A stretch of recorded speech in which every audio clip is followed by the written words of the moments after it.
నమస్కారం ఘంటారావానికి స్వాగతం. ముందుగా ప్రధానాంశాలు. అన్నదాతలను నిలువునా కుంగదీస్తున్న అకాల వర్షాలు. చేతికొచ్చిన పంట వర్షార్పణంతో రైతుల కన్నీరు.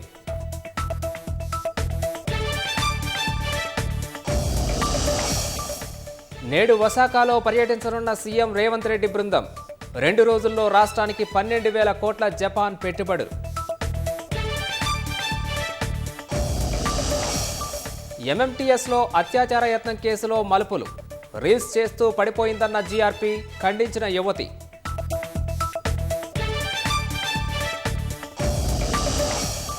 ఎస్ఎల్బీసీ అవుట్లెట్ వద్దకు చేరుకున్న టీబీఎంకు సంబంధించిన బేరింగ్ అమెరికాలో ప్రత్యేకంగా తయారు చేయించి తీసుకొచ్చిన అధికారులు. వచ్చే నెలలో తిరిగి ప్రారంభం కానున్న చార్ధామ్ యాత్ర. తెరుచుకోనున్న కేదార్నాథ్, బద్రీనాథ్ ఆలయ ద్వారాలు.